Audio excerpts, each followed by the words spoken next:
Morning, everyone.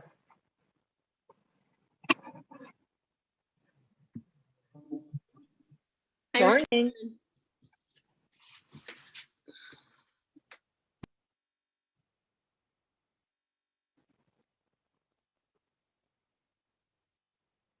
We'll give one more minute maybe before we get started.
Madam Clerk, you ready to proceed?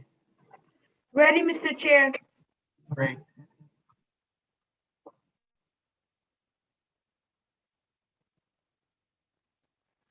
Good morning, everyone. I can go ahead and let the convene today's public hearing meeting, Friday, May 14, 2021, GE Committee to review the bills pertaining to conveyances.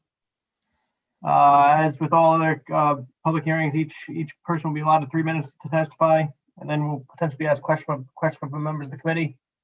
I asked prior to beginning the testimony if the individuals testifying can please identify which bill they're here on. There's numbers about 19 conveyances we got before us today, so if it'd be helpful for the committee's perspective, you can just identify which bill you're here to testify on behalf of. That'd be helpful. Any remarks from the ranking member?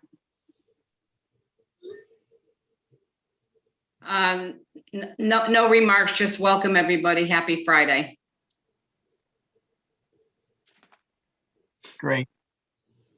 We'll get started. Our first individual to testify today, Vanessa Durantes from DCF. Mr. Durantes present. Good morning.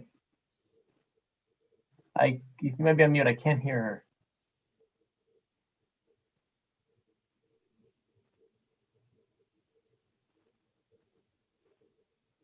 her. Can anyone else? I still can't hear. Can anyone else hear? I can't hear you, man.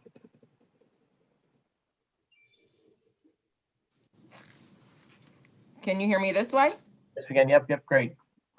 I'm sorry about that. Technical problem. difficulties, it seems, so I'll go without the headset. To Representative Fox, to Senator Flexer, to the ranking leadership of Senator Sampson and Representative Mastro Francesco, and the distinguished members of the GAE committee. I am Vanessa Durantes, the Commissioner of the Connecticut Department of Children and Families, and I thank you for the opportunity to submit testimony today regarding Senate Bill 1113, which would convey the department's Solent North campus to the town of East Windsor.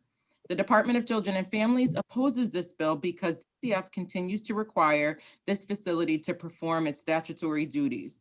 The North Campus of the Albert J. Solent Center is in East Windsor and is certified as a psychiatric residential treatment facility, or PRTF, by the Centers for Medicaid Services, or CMS. The department converted the Solent North facility to a PRTF for adolescent males in 2013. Prior to the program change, all adolescent males needing this level of care had to be treated out of state. The campus, which has a bed capacity of 38, currently houses boys who have complex behavioral health needs.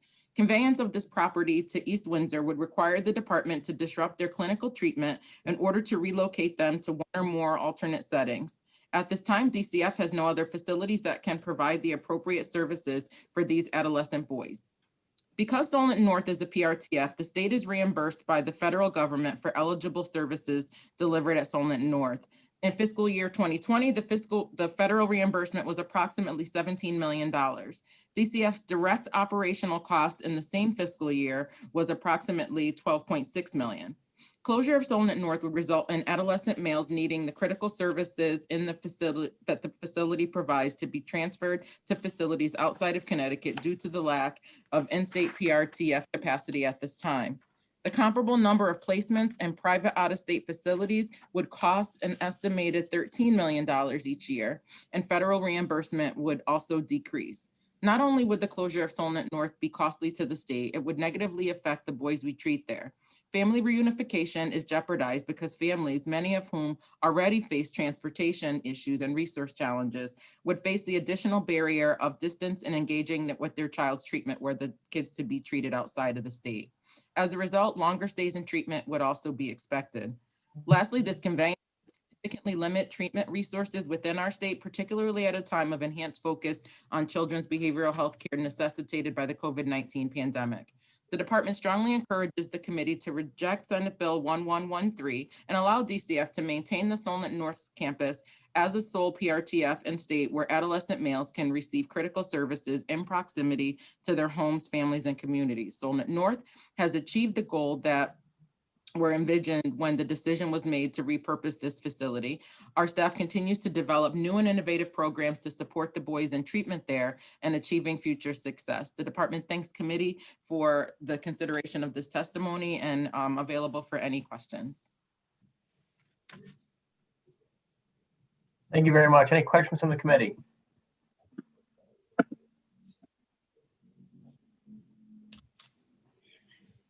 Seeing none, appreciate your time and testimony today, ma'am. Thank you for being here.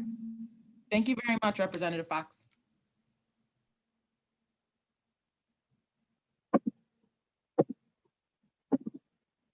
Just give me 1 second. We have an updated testimony list.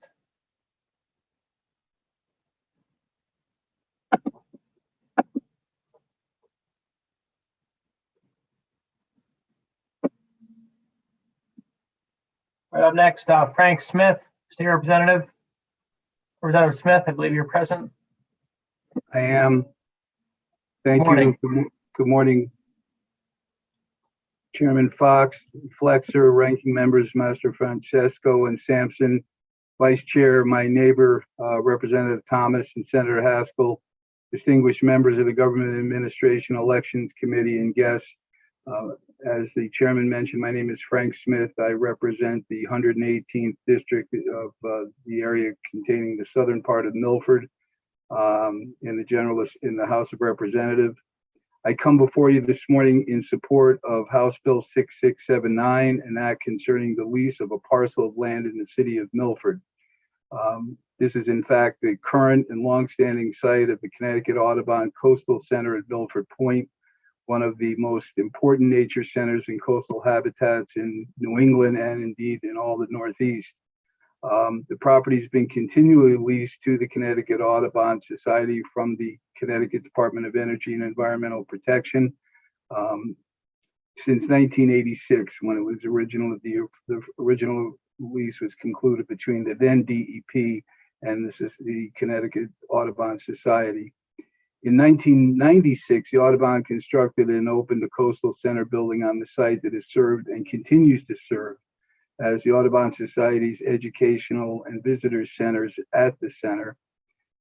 In 2011, the original lease from 1986 was 25 years and it expired, and apparently its renewal escaped notice for some time before attempts to renew it were initiated by my predecessor in recent years. Those unfamiliar with the Coastal Center in Milford Point, I grew up in this neighborhood. It is about 4 blocks from where I'm sitting now. It was a long time conservancy and bird sanctuary for the New Haven Birding Society. And even as a young kid, we used to go in there. It was known as the Bird Sanctuary then. If anyone goes there, which is open to the public all days during the daylight hours, it's an extraordinary place which on the confluence of the Housatonic and the Long Island Sound, giving some beautiful views and beautiful areas of bird preserves, observation decks. There is a very palatable serenity when you go onto the grounds of the Coastal Center, no matter how many people are visiting, and quite a few do over the years. It is, as I mentioned, one of the premier bird watching areas in all the Northeast. The Coastal Center has been a good neighbor, a valued member of the Milford Point community, an exemplary tenant to the state of Connecticut as caretaker and steward of the 8-acre nature preserve that it oversees. It also leads out to the larger Stuart B. McKinney Nature Preserve. In the educational facility there attracts students and birding enthusiasts from all over the region, and we are very proud to have the Audubon Coastal Center in our town. I respectfully urge your approval for this conveyance and the continued residence of the Coastal Center at Milford Point. If anyone has any questions, I'd be happy to reply. Hey, Representative Smith, any question or comments? Representative Palm, your hand is raised. Thank you, Mr. Chair. Hi, Frank. It's good to see you. As we discussed, I've been getting a great deal of email on this, and perhaps my colleagues on GAE have done as well.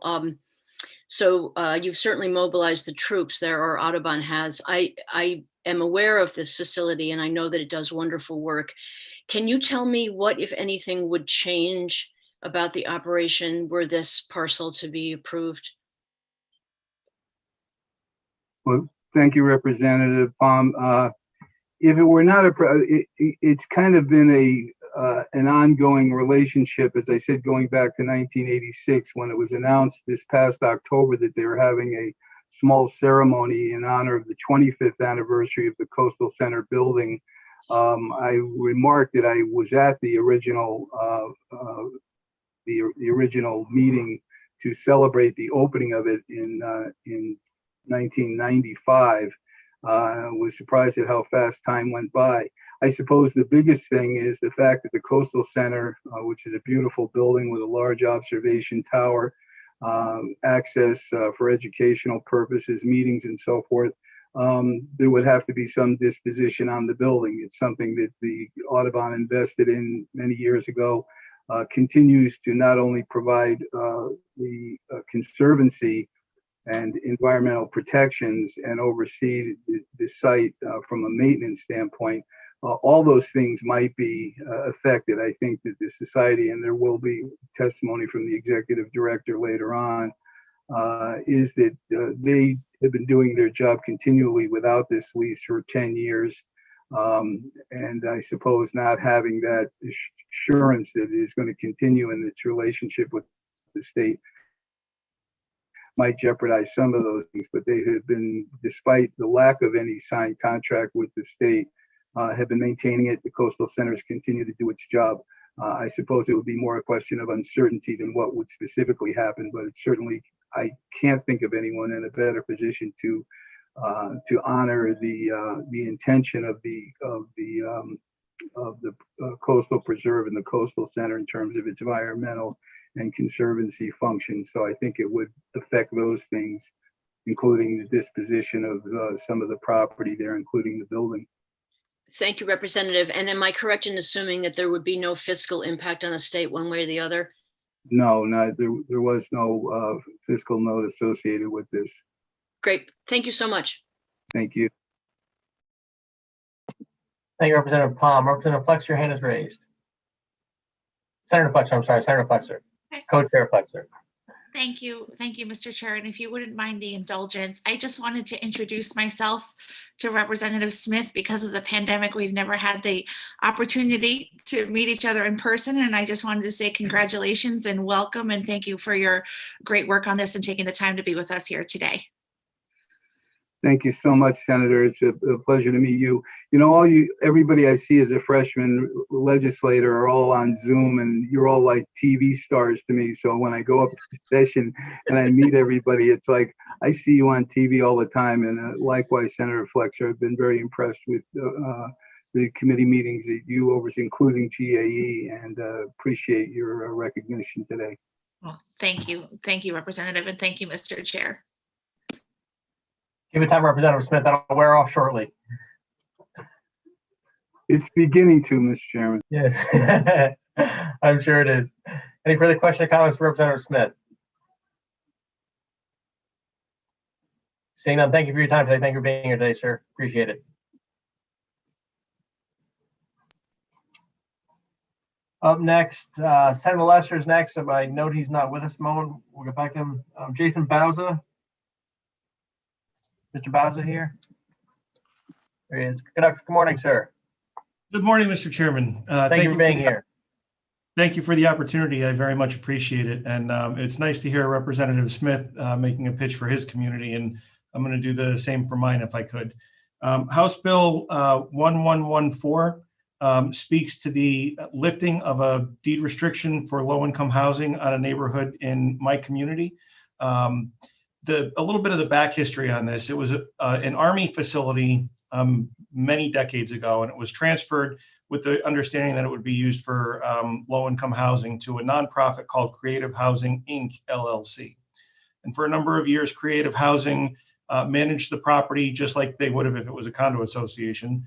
And they took their payments, and they paid their taxes, and they provided the maintenance. And something happened along the way, and Creative Housing continued to take the monthly payments from the landowners, but they stopped doing all of the rest of the stuff that they were supposed to be doing, including making tax payments to the town.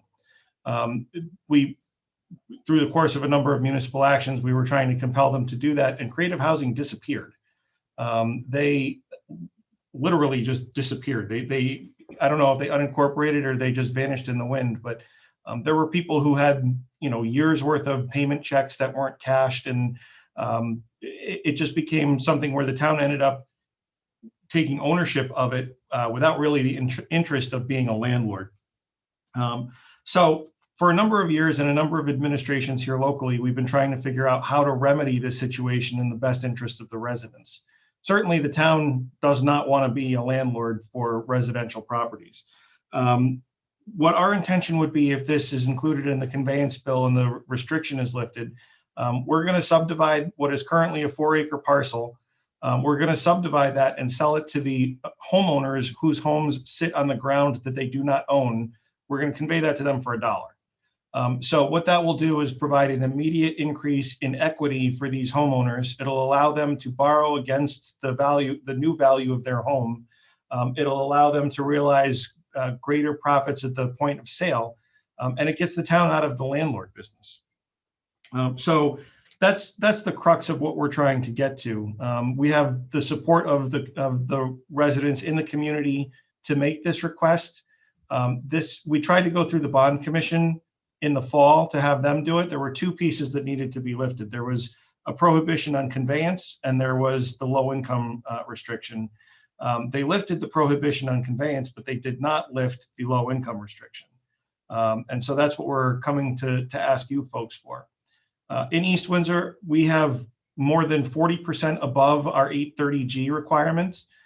So taking these 16 homes out of our calculation towards that won't have a material impact on the affordability of housing in East Windsor. All it will do is allow us to do right by these residents that we're trying to help rectify a circumstance that was not of their own making. The other bill that's on the agenda that Commissioner Durante spoke to is HB 1113, which conveys the Sold It North facility to the town of East Windsor. I understand and appreciate that DCF is still using that facility. If the opportunity to dispossess that ever comes to you guys, the town would be very interested in it for a number of purposes. It would be a great municipal complex. It would be a great community and senior center complex. And it would be a great opportunity for us to co-locate all of our municipal services in one area, in close proximity to the highway and in close proximity to our business district. But again, I do appreciate the commissioner's comments that DCF is still using it just now. So those are the two bills on your agenda that I wanted to speak with you about today. The lifting of the low income restriction is most certainly our highest priority. So I'm happy to take any questions from any members of the committee. Thank you, sir, for your testimony. Question or comments? Guys, if I could ask a quick question. Did you say that the 1114, that used to be an Army facility, you said? Many years ago, yes. And I presume the residents to whom will receive the benefit, they're all in agreement with this process, I presume?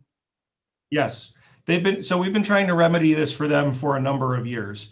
It's cost them almost $20,000 in legal fees when Creative Housing first disappeared. And I say disappeared because we don't actually know that they dissolved. They just fell off the grid. They ran away with people's money and left the property to tax foreclosure. So they have been trying for a long time to right this, and working with our town attorney, we use Pullman and Comley as our municipal counsel. And this is the process that they've outlined for us that does this that solves the problem in a way that doesn't present future jeopardy to the homeowners. Absent the approval of this, we can still subdivide and sell the property. The bond commission made sure of that. But with that low income restriction in place, it does provide jeopardy for the homeowners for any potential sale. If they should convey the property in a year or 5 years or 10 years, and they don't have whatever appropriate mechanism to ensure that the future buyer qualifies for low-income housing under 830G, then that puts the seller in a precarious position, and we don't want to facilitate that. We don't want them to have that exposure. It would be easier and cleaner and in everyone's best interest if the 830G requirement on that particular parcel was simply lifted. Okay. Thank you. Representative McCarthy Bay, your hand is raised. Thank you very much, Mr. Chair. Mr. Bowser, it's very nice to see you today in this committee. And just a clarifying question. I saw that you did submit testimony in favor of 1113 and what the good commissioner was discussing. And what I'm hearing from you as you've listened to her testimony is that in the event the property at some point at a future date would become available, you would be interested. So is that to understand that unlike your written testimony, your verbal testimony is in a different place or in a sense contradicts that? If you could clarify, that would be wonderful. So I had a good conversation with the commissioner's legislative liaison, and I understand the circumstances that DCF is in. I've actually had an opportunity to tour that facility in just the last 5 or 6 weeks with the governor. I understand DCF is still using it, and I'd be happy to lay down a marker saying that in the event that they decide they're not going to, and a couple of years ago, I think in the first Malloy administration, it was actually a consideration that they were going to consolidate, and that was on the block. I just want to make sure that East Windsor has an opportunity to be the really to have right of first refusal in case the state does decide not to continue operating that site. The commissioner had some compelling comments about the reimbursements from the federal government that fund it. So, I think that should be considered as well. I just want to make sure that if the state decides not to hold on to that property, that East Windsor's got an opportunity to put it to a significant use. If you've never been there, it looks like a government facility. It's a beautiful campus. It looks like a great municipal complex. It's right off the highway. It's right on our business corridor. It's large enough so that we could actually do some community improvements around it and locate all of our municipal services on one campus instead of scattered all over town. I'm talking to you this morning from our town hall, which is about 5 miles from our business corridor. It's in a very sleepy section of town. Happens to be about a mile from my house, and I don't mind that. But I do think that if we were going to be fully interfacing with our business community as best as we could, it would make sense for us to be over by where they are. But that said, I take the commissioner's comments, and I'd be happy with we're next in line. Understood, and I appreciate that clarification. It sounds like it would be a tremendous opportunity for the community, and it also sounds like the commissioner has heard you as well as now this committee, and you're on the record. So I appreciate that clarification. Thank you, Mr. Chair. Just to further elaborate on that, this is I'm not going to say a perennial, but this is not the first time we have made this request. We submit this periodically just to make sure that the powers that be in state government know that if the opportunity pops up, the town would be interested. I'll be back next year is what I'm saying. Thank you. Good. We look forward to that. Any further questions or comments from Mr. Bowser? See, now, thank you for testimony. Thank you for being here today, sir. Appreciate your time. Thank you, sir. I appreciate yours. Good seeing you again. Have a nice weekend. You too.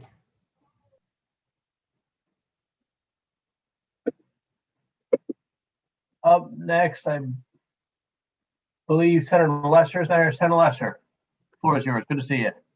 Good to see you, Chairman Fox, Senator Flexer, honorable ranking members, and members of the GAE committee. I'm here to testify in support of raised Senate Bill 1116, which proposes to convey an unused parcel of DOT property to the town of Rocky Hill for municipal purposes. And it's my understanding that the town at this point intends to use it to build an ambulance garage for the Rocky Hill Volunteer Ambulance Corps. You're going to hear a little bit later from my colleague Representative Wood, and you should also be hearing from the Ambulance Corps about why this is so important. I just want to touch on a couple of things. I did read the commissioner's testimony, and I think he indicated a willingness to work with us to make sure that the actual conveyance is narrowly tailored, and happy to do that, work with him, and appreciate his willingness to work with the delegation on that. So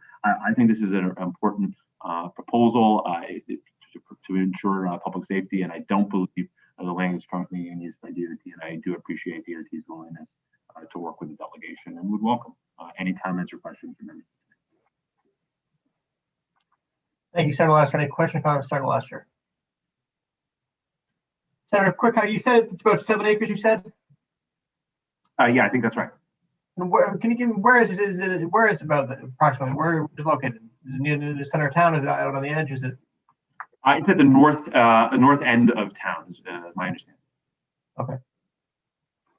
Great. Any further questions or comments? Tina, thank you for being here today, sir. Appreciate your time. Thank you, Mr. Chairman. Up next, the former ranking member of this great committee, Representative Laura Devlin. Thank you, Mr. Chairman. It's always a pleasure to see you and come before one of my most favorite committees, the Government Administration and Elections Committee. Chairs Flexer and Fox, ranking members Sampson and Master Francesco, and distinguished members of the committee. I am here to testify today in support of Senate Bill 1111. Essentially what this would do, and you will be hearing a little bit later from Fairfield's Director of Community and Economic Development on this particular bill, would really enable a change of use for an existing property that currently houses a rather unusable or dilapidated kind of garage, but it would enable a change of use so that the town would be able to use this either for economic development or to support housing, with the understanding that should there be any sale of the property, that those proceeds would go back to the treasurer to be designated to the Special Transportation Fund. So I would request support of the committee for this important change of use for economic development and or provide some needed housing. And I'd be happy to take any questions. Thank you, Representative Devlin. Good to see you. Representative McCarthy Bay, your hand is raised. I just want to say thank you, Mr. Chair. And I want to say to Representative Devlin, it's nice to see you back here in GAE today, and also to thank you for your support for this project. I stand with you. I know Representative Leeper had hoped to testify in a scheduling glitch. So I believe we are united along with our senator, our good senator, in supporting this project. And thank you for being here and articulating very well the scope of this effort. Thank you, Mr. Thank you, Chair. Representative. And I believe this particular parcel is actually in your district, and it does have the full support, of course, of our first select woman and the full delegation. I think Senator Wong has submitted testimony as well. So thank you. Thank you, Representative McCarthy Bay. Representative Devlin, quick, did you say DOT is in agreement with this, or have you spoken with DOT yet on the matter? I believe the town has spoke to DOT and that they are in agreement. I would ask that confirmation of that can likely come from our economic and community and economic development director, who will be on a little bit later. I think you have him on the agenda. Perfect. Okay. Any further question, comments for Representative Devlin? Seeing none, thank you for being here. Good seeing you again. Have a nice weekend. Always a pleasure. Enjoy your day. Thank you. Thank you. Up next, Representative Dave Yacarino. Representative Thank you, Yacarino, how are you? Good to see you, Mr. Chairman Fox and Chairwoman Flexer and Co-Chair, Ranking Member Sampson and Master Francesco. I'm here to testify in conveyance of House Bill 6685. It was brought to me by former Speaker Brendan Sharkey for conveying Gateway Community College, which resides at 88 Bassett Road in North Haven, Connecticut, to ACES Cooperation for Education, which is in our district and in many districts in the state for folks with kids with intellectual and physical disabilities for education. There is a language change. I just got an email from OPM.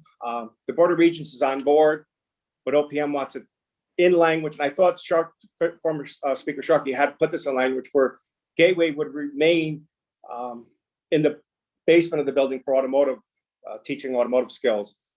ACES would, which they're currently in the building now, would take over the building. The state would relinquish their share of it, their liability of it.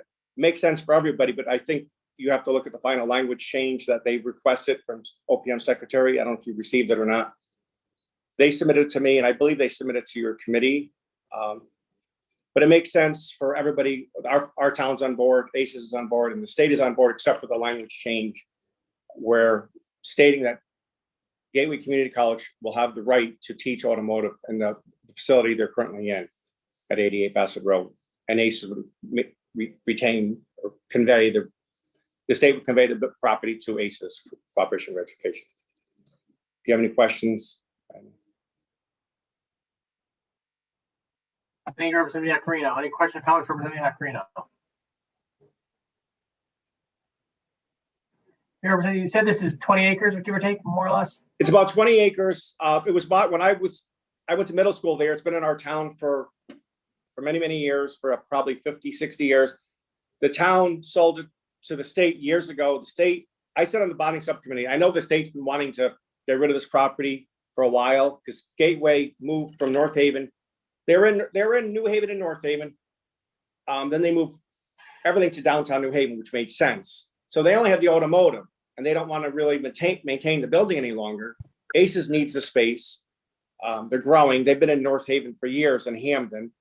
So it works out for everybody. But yeah, it's about 20 acres of property. The town would have the use of the fields. Anybody could use the fields, rather. Gateway would use the automotive in the basement, which they currently do now, or the first level, I should say the basement, the first level. And yes, and Aces would educate in the remaining. I think it's a 3-story building. Okay. But it's about 20 acres, yes. Okay. And it's on, I grew up right around, I used to sled there. We grew up there, right over there. But it's a win for everybody, I believe. I mean, the state doesn't want it. Aces needs it. Town keeps the fields and maintains the field. Okay. And the state would would relinquish the liability. Gotcha. So currently the property is partially being used by Gateway? It's used on, there's 3 levels. They have the first floor and they want to continue to use that for automotive, which makes sense because where the building's laid out,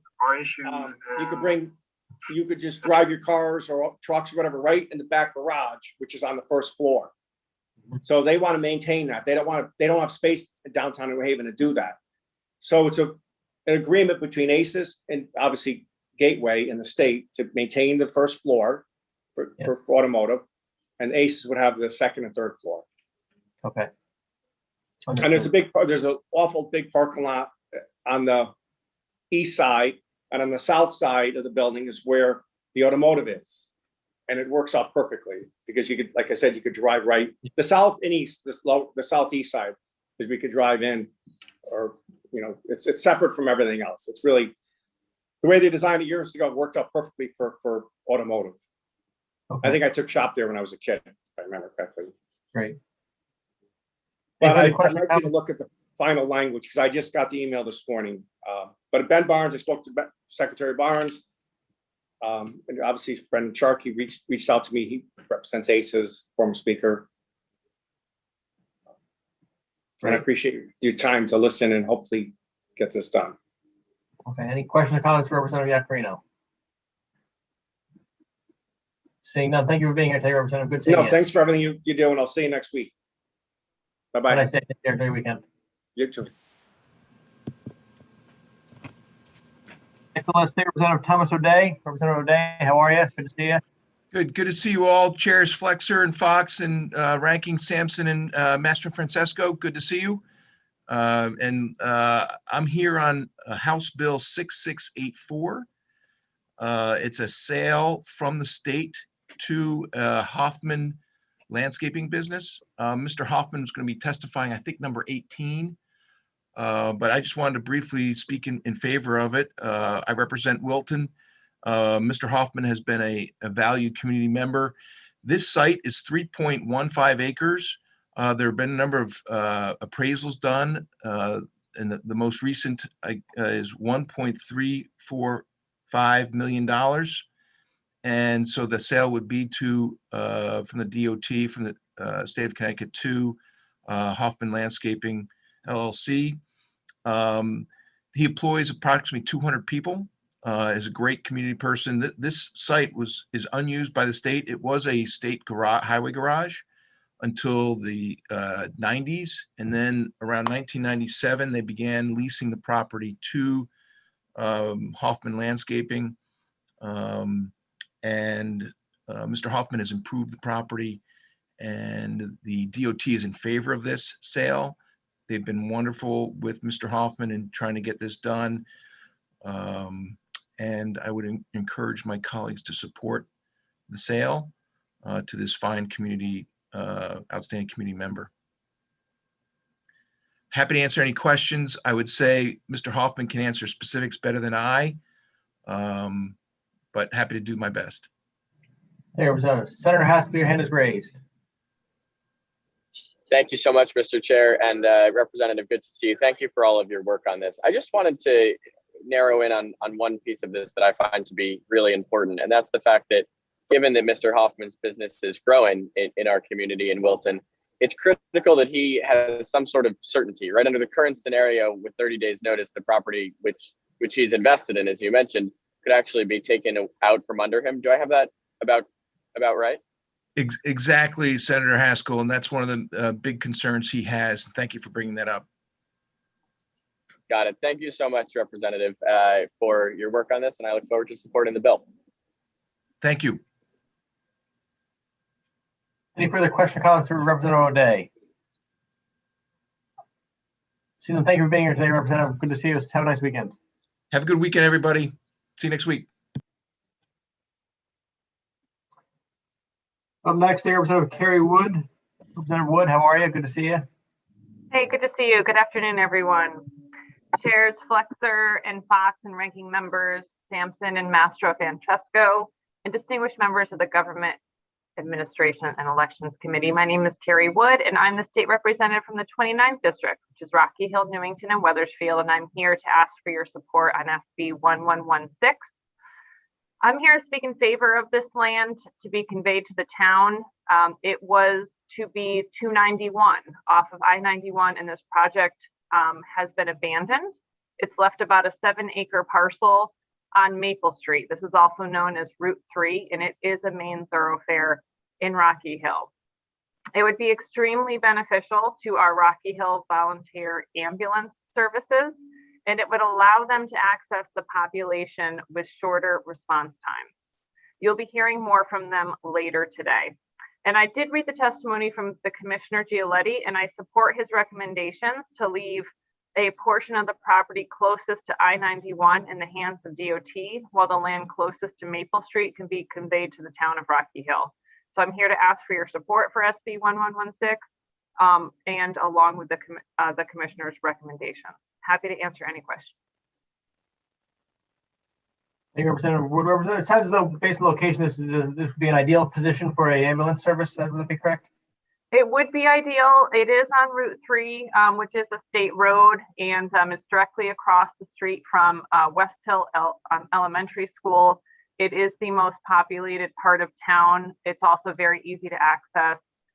Weathersfield, if you go down Route 3, you'll be in Cromwell. So it does position the ambulance services in a much better location from where they are now. And like I said, their reasoning for this is that they'd be able to access the population with shorter response times, which I think is a great service to the community. Thank you. Any questions or comments for Representative Wood? Seeing none, hope you have a nice weekend. Thank you for your testimony. Thank you, you too. Bye, everyone. Up next, I have Patrick Comans with Connecticut Audubon Society. Maybe he's here, but we saw him.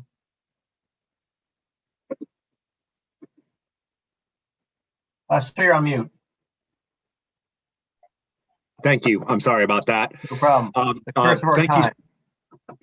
Thank you so much to co-chairs Flexer and Fox, ranking members, Representative Mastro-Francesco and Senator Sampson, and the other esteemed members of the GAE committee of the Connecticut General Assembly for the opportunity to express the Connecticut Audubon Society's strong support for HB 6679. First of all, I'd like to thank Representative Smith for all of his hard work and for proposing this legislation. Also to former Representative Rose and all of those who've really helped in this process. It's been an amazing team effort, and we're grateful for all of the support we've had. I do apologize for filling your inboxes. Our alert got a little further out than we expected, but we did want to show that there was a lot of general public support for this. Milford Point is a very special place, has a special place in my heart, and it's a special place for Connecticut. It's situated at the junction of the Housatonic River, the Wheeler Marsh, and Long Island Sound. It is one of the most spectacular natural areas in Connecticut.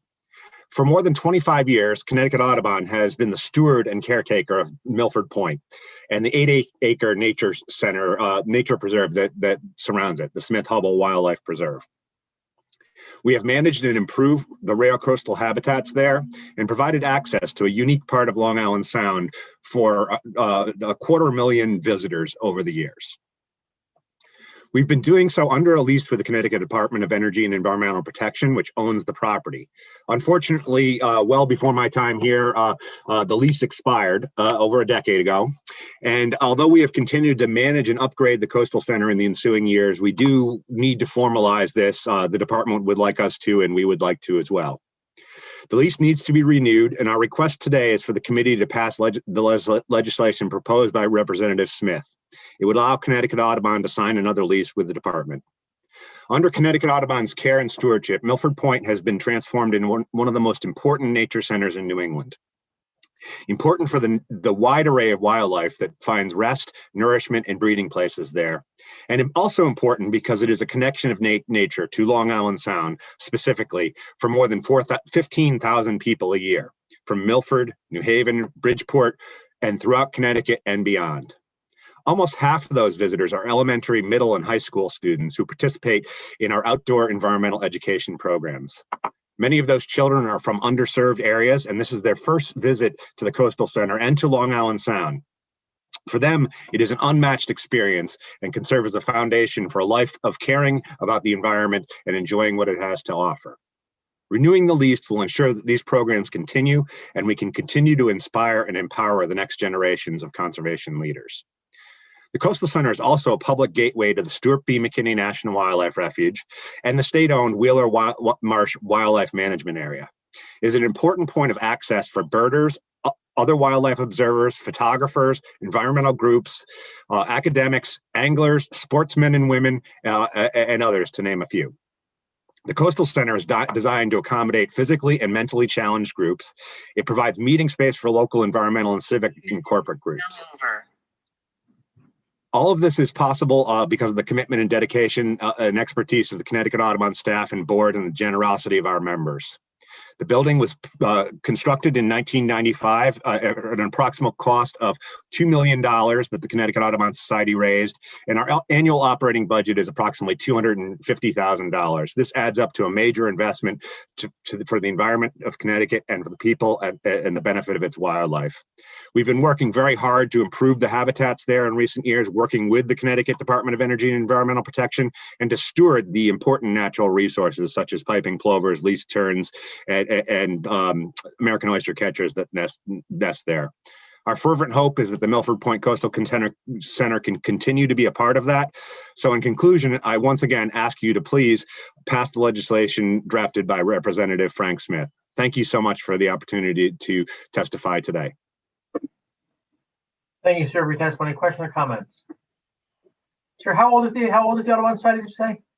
Well, we've had a presence there approximately 25 years, and I believe we built the building in 1994 or 1995. Okay. And you had a lease when you initially started there, is that correct? Yeah, I believe it was a 25-year lease, and it was well before my time. I think in 2011, the lease expired, and somehow that fell through the cracks. And, I apologize for that. It would not have happened had I been in charge then, but I was not. I was working in Audubon, Connecticut at that time, which is State Office of the National Audubon Society, who also supports our continued presence there. So we apologize that the lease has expired, but we hope to formalize this agreement once again and continue to serve the people of Connecticut at this important location. Okay. Have you seen the testimony submitted by the Department of Energy and Environmental Protection by any chance? I haven't seen it. I had heard that they were submitting supportive testimony with a caveat that they wanted to make sure that the access was in accordance with the commissioner's wishes, and we are fine with that. We realize there are really sensitive habitats there, nesting birds, ground nesting birds, sickle leaf golden aster, eastern prickly pear cactus. We don't want people any more than the department does treading all over the place. So we want to make sure that the access is in a controlled and environmentally sensitive manner.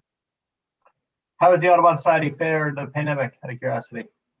We fared very well. It's been an incredibly challenging time. My staff, our volunteers and board have worked very hard. Our donors have been incredibly generous. We were able to cut significant expenses, and it seems like we are going to come out of the pandemic very strong and ready to serve the people of Connecticut in person again. Oh, great. Well, thank you for everything you do for us. Thank you. Representative McCarthy Bay, your hand is raised. The floor is yours. Thank you, Mr. Chair. My apologies. I didn't get that hand up quickly and succeeding you.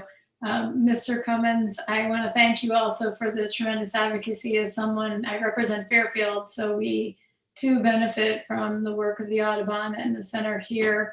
And I want to thank you for the advocacy and for your work and for continuing that work, despite the fact that that lease has not been formalized and in place, and that does in effect put folks in jeopardy. So I appreciate your efforts and will be supportive. Thank you.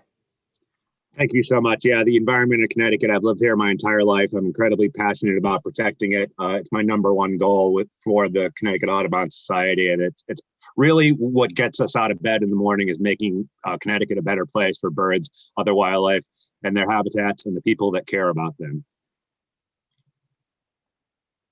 Thank you very much, sir. Any further questions or comments? Thank you for being here today, sir. Appreciate it. Thank you so much. Up next on our list, number 10, Sheetal Shetty. Is she present? Yes.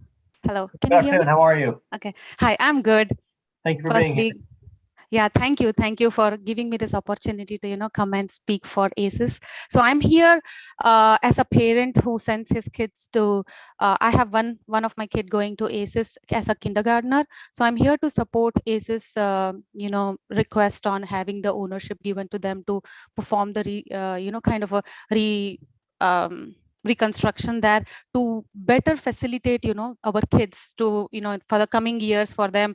I heard from them, some of the plans on that was to have gym, recreate a section for gym for students to for their extracurricular activity and many more. Actually, they did provide me kind of a guidance that the number of items they have listed, once the ownership is given to them, they would be doing, the kind of a reconstruction kind of stuff in the school, which sets, kind of a path for the children. I feel with this initiative from ACES, right, our kids would be definitely getting advantage there. So I would, like to present my support for that request, which has been placed by the ACES team of North Haven School. Yeah, thank you so much. I'm open for the question. Any questions or comments? You have a son, you said, who's kindergarten? Yes, my son is in kindergarten. So I have been to school like 6 months now. I'm daily dropping my son and picking him up. But how's he doing? He's doing good. He loves the school. Yes. Good. Yes. Good to hear. Yeah. Seeing no other questions, comments, appreciate you being here. Thank you for testimony. Greatly appreciate you taking the time to do this. Thank you so much, sir. Have a good day. Bye. Up next, Drew O'Connor from Rocky Hill Volunteer Ambulance Association. Mr. O'Connor, see you. How are you, sir? Good to see you. Good morning. How are you? Actually, good afternoon. How are you? Doing well. Just quick, I'd like to thank you for letting us attend your meeting and put our needs out there right now so we can get a better service for our community for EMS response. Right now, my responsibility covers a wide range of items that includes the facilities. In our long history in serving the town, we've come to never thought we'd be going into a pandemic. But as we did, we started to transform into our operational policies and procedures. And we immediately realized that we had two issues that immediately arose. One, our operational space we have outgrown numerous times, years and years ago. The other thing was our calls for service, our location that we're at is hindering us getting to our patients in a very timely manner. We are making our state mandates, but we believe we can reduce our response time by half by relocating our EMS services housing facility. With small confinement, with C-19 being in our place now, we've worked very diligently to handle all the changes that have had occurred. We've had to borrow space from the firehouse side of the building, which now has hampered their training facility area because we now house most of our people in that area. We continue to work on, and the interesting part of it is we work out of a very small space. In a 20-year growth that's been going on in the past 20 years, our north side of town, especially out towards the western corner, has extremely grown. And that's where majority of our calls for service goes. Our other operational tasks we've been dealing with the C-19, with the Rocky Hill Volunteer Ambulance, we take very seriously with this, is our main goal is to build a new facility to support a mass inoculation operation if we need to do that. Once again, we're developing a plan at this time. We are working with an architect, and we have many things in place that we believe will make us a very efficient operation going forward. I look forward to your support in making us one of the top EMS services in the Hartford area. And just a few things to leave you with what we're going to preliminary start right out of the box to make sure we accomplish. Reduce our average response time to most all our medical calls by 50%. Be able to support a mass inoculation no matter what the weather is. And you know how New England can be. Meet our COVID requirements so we can make sure our staff stays up and running 24/7. We have never been down, which is one of the few services that did not get affected by COVID-19. We have great members. Create a separate bunk room for male and female. We've never had that in the history of our organization.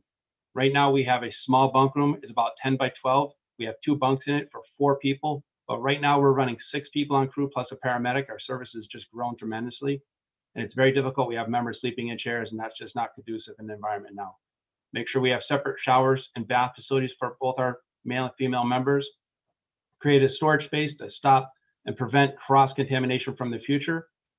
And create a decontamination area. So if we do have somebody that's affected, we can bring them back to our own facility, decon them right there while they're still in our truck, and handle our things internally.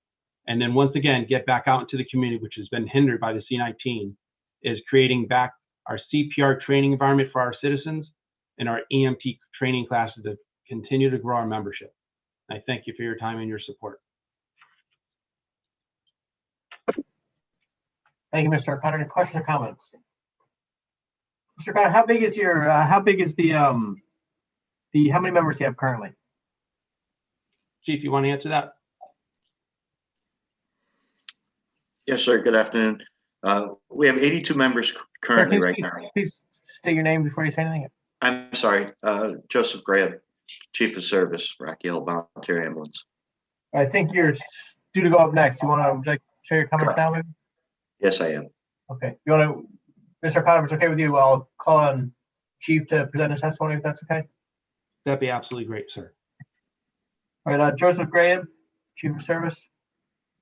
Yes, sir. Chairman Fox, members of the GAE, thank you for this opportunity to give my testimony on Senate Bill 1116. As the Chief of Service of the Rocky Hill Volunteer Ambulance Association, I am supportive of this bill, SB number 1116, an act of convenience of parcel to the state land to the town of Rocky Hill. This land would be incredibly beneficial to the town of Rocky Hill and the Rocky Hill Volunteer Ambulance. The Rocky Hill Volunteer Ambulance is stationed at 3050 Main Street in the southeast corner of town. We have been located there since 1982. Since then, the west end of town has grown exponentially, not only with private residents, large apartments and condominium complexes, 3 major hotels, and 8 assisted living facilities and convalescent homes. With over 4,000 calls for service, emergency medical services last year, these numbers continue to increase yearly. We have found the need to be more centrally located in order to respond in a timely fashion. Our ambulance service has grown to 82 members with 3 ambulances, 1 paramedic vehicle, 3 4-wheel drive staff vehicles, and 2 all-terrain vehicles that have been used for search and rescue along with remote location emergencies. Currently, we share part of the fire station in town and operate out of 1 office, 1 day room, and 1 bunk room, sharing a training room with the fire department. If the town were fortunate enough to receive this parcel, this would be an excellent opportunity to centralize the town's emergency medical services, greatly reducing our response times and providing emergency care to the residents of the people of Rocky Hill. We also have been in the process of designing an emergency medical service complex that would be beneficial to the town and can serve as a secondary emergency operations shelter, emergency operations center, and also an emergency shelter.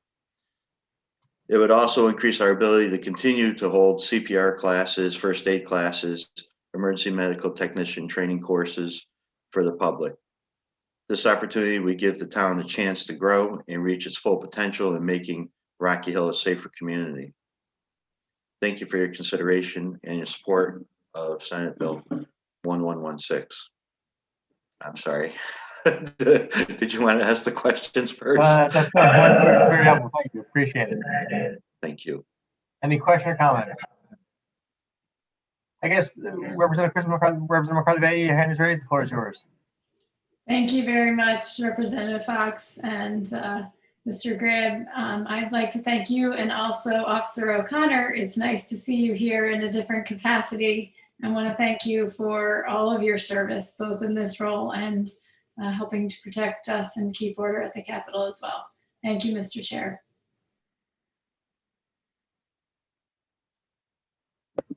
Thank you, Representative. Any further question or comments? I ask a quick question. You say the hope is to that ideally you'll reduce your call response time in half. What is your current response time, out of curiosity? Between 7 and 10 minutes. 7 minutes on emergency hot responses and under 10 minutes on cold responses. Hot response lights and sirens for dire emergencies. Cold responses are routine calls. Okay. You mentioned in your testimony, Chief, that you're designing an emergency medical service complex. Would that be located on the new piece of property? Yes. Okay. Well, again, I want to echo the comments of my fellow representative, Representative McCarthy. Thank you for all your efforts on behalf of us, keeping us safe for the past 15 months. We really appreciate everything you and your members have done for us. Thank you very much. Thank you very much. Seeing no further questions or comments, appreciate being here. Have a nice weekend. You're awesome. Thank you so much. Thank you, sir. Next up, Mr. Daniel Wallace. Yes.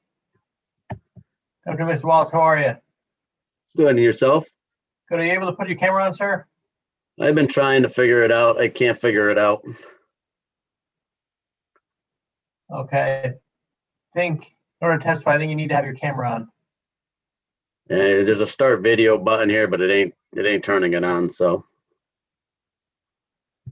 Okay. I think, can we maybe go ahead and come back to you momentarily, sir, if you see if you get that working for us? Yeah, that's fine. I've been trying to get it on for the last 10 minutes, but I went into all my settings and I'll keep working on it. All right. The joy of technology. We'll come back to you shortly, sir. Thank you. Thank you. Up next, Kathleen Blonsky from Town of Farmington. Good afternoon, everyone. Chairperson Fox and Flexer, Vice Chairman Haskell and Thomas, and members of the committee. Thank you for the opportunity to speak on behalf of HB 6676. My name is Kathleen Blonsky, and I'm the town manager for the Town of Farmington. I'm here today to voice my support of HB 6676 to repeal a prior authorization for a conveyance of a parcel of state land in the Town of Farmington to the Town of Farmington. Over the last several years, the Town of Farmington has been conducting necessary due diligence to take ownership of the former Parsons lot from the Department of Transportation.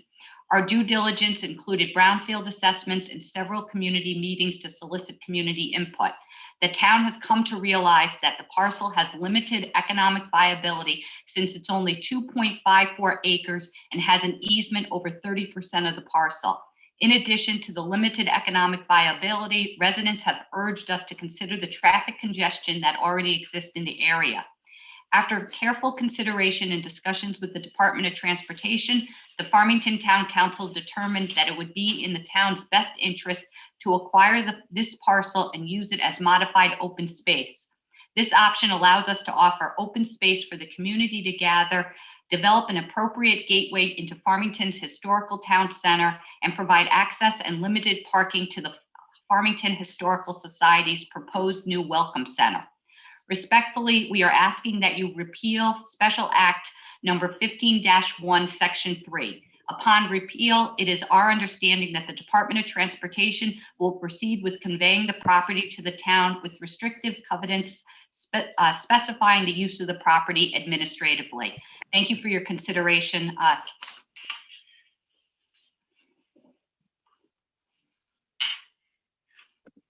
Thank you for your testimony. Any question or comments from Ms. Bonsky?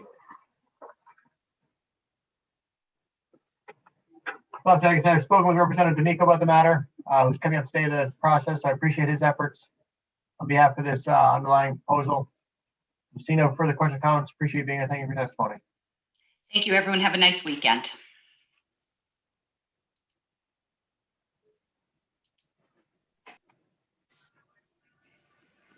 Up next, we will see Mr. Wallace. Are you able to get your video working here, Ms. Wallace? No. Would you mind would you ever just sign up and try to sign back in without that tends to work sometimes with individuals? Yeah, I've logged out like 3 times and it just, when it comes back in, it doesn't even prompt me for video. Okay. Can you give it one more try? We'll go to one more person, come back to you if we can. Will do. Per our rules, testify you have to have a camera on. So that's the only reason why I'm trying to figure this out for you. We'll be right with you. Thank you. Up next, Michael Freemuth. Good afternoon, Senator Flexer and Sampson, as well as Representative Fox and Master Francesco. My name is Mike Freemuth. I'm the Executive Director of the Capital Region Economic Development Authority. I'm here today to testify in support of Bill 6677. This bill is really a technical correction to a previously passed conveyance bill. 18-154 transferred several parcels to CRDA that came from multiple state agencies. And one parcel was from the State Department of Health. It was the old lab center. Another parcel came from DAS, which was a parking lot. And a third piece came off the appellate court downtown. What happened was each parcel came with a little bit different kicker tied to it. We were instructed to first build a garage to accommodate parking from the surface lots, and then secondly, to go forward with building out a residential and commercial mixed-use project in the area. This area has become known as Bushnell Park South. It's the area around the Bushnell Theater, behind the state office buildings. It has been for decades a sea of parking lots. And the idea is to get it back on the tax rolls. As we went through the legislation, 18-154 actually had a different responsibility to each parcel transferred. One case we were assigned to do housing and development, another case we were assigned to do parking. We didn't really think at the time that that nuance was so concerning. However, a reality has struck us. Buildings today straddle multiple property lines. They straddle many uses. Likely properties that we will build out will be a combination of parking as well as residential and commercial development. And it's been flagged that this could be a possible restrictive covenant on one of the parcels. So what we're asking to do is to make the transfer consistent across all the different pieces, to allow housing and development as well as parking on each and every one of them, and not get caught up on individual parcel lines. Effectively speaking, we'll be erasing those property lines as we go forward. The buildings today are much bigger, they're much more complex, they're multi-use. So we've asked to basically make what is Section 7 and Section 8 of Public Act 18-154 consistent, allowing for general development across all the parcels that were transferred to us. And this will help prevent future legal problems, title problems, and frankly, underwriting issues.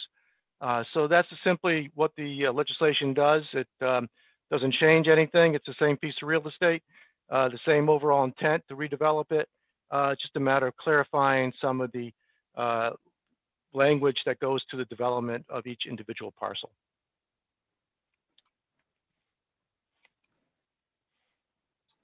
Thank you, Mr. Freeman. Representative McCarthy Bay, your hand is the floor is yours. Thank you very much, Mr. Chair. Mr. Freemuth, it's wonderful to see you here today. Hope to see you soon and here in Fairfield as well. I just wanted to ask you a few questions. One, you're talking about mixed use and looking at property in a comprehensive way and planning in a comprehensive way. And I understand and appreciate that. I wanted to ask you about the OPM perspective and see if you could shed some light on that for us and the DAS piece as well. Are you referring to 6677? I believe I'm trying to toggle between screens, so forgive me. I guess I should phrase the question this way. Can you just confirm for us that you are in concert with and working alongside with DAS, and is OPM in agreement and on board as well? Yes, in reference to 6677, we all agree that this is an unfortunate language construct that was created about 2.5, 3 years ago on 6677. Now, there are other bills before you today that transfer or convey different parcels that I believe OPM and DAS are presently out on an RFP process. I'm not testifying on those particular bills that are before you. I think I don't have the list in front of me to refer all the different numbers, but they are, if you give me a moment, 66, 81, 82, and 83. Those are 3 different bills. I am not testifying those today. We are working with DAS on the RFP. They are incorporating our thoughts. I know OPM has a concern on 340 Capitol Avenue, which is 6681, in part because they have a parking requirement on that parcel. So to that extent, you know, I'm working with OPM and DAS to go through the RFP process and have no concerns at the moment on any of that. So. Thank you for that clarification. It's helpful. Thank you, Mr. Chair.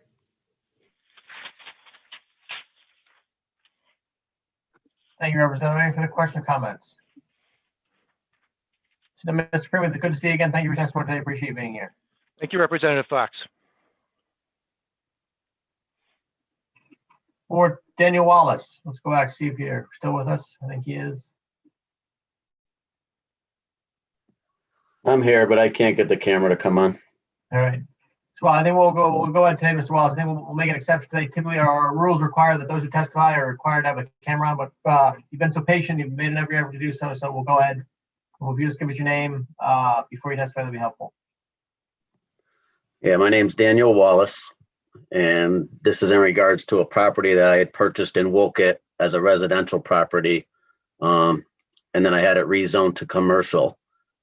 At the time of the purchase, it was all thought to be one property. Turned out it was 3 properties after having it surveyed. The state owned a part, I owned a part, and there's a little sliver up in the corner that was actually owned by somebody back in the 30s that they don't even know where they are anymore.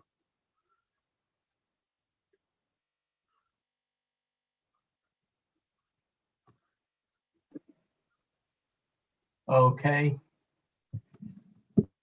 Anything else, Mr. Wallace? Can we open up to questions? Well, yeah, I mean, basically, when this was purchased, it was purchased as a residential property. Again, nobody knew that it was separate lots. The town had always taxed it as if it was just one piece of property for, you know, the last 80, 90 years. Upon buying it and going for a zone change to put a commercial property in there, it was discovered that there were 3 separate pieces of land there. Working with the town, we were able to, even though we didn't meet the requirements for commercial property, we just missed it because the state property wasn't mine.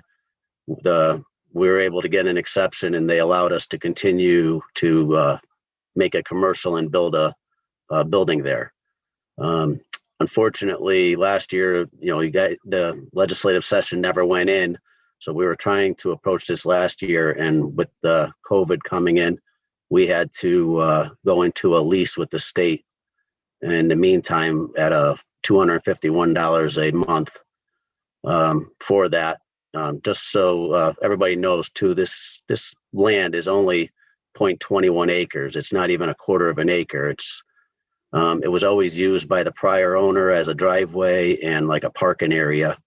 But it's unfortunately, had we known before going to commercial land, I would have tried to get it from the state, as a residential property.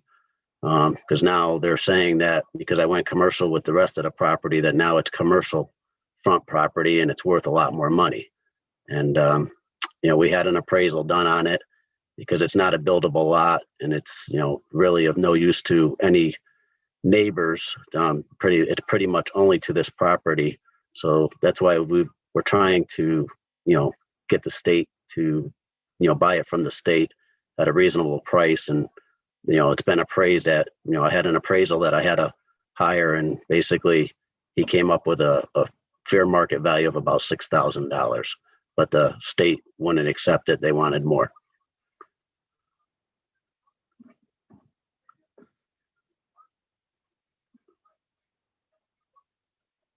Thank you very much, Mr. Wallace, for your testimony. Representative Francesco, your hand is raised. The floor is yours. Thank you, Mr. Chairman. And Dan, it's nice to hear you. I can't see you, but it's nice to at least hear you and hear your story for a great town here in Wolcott.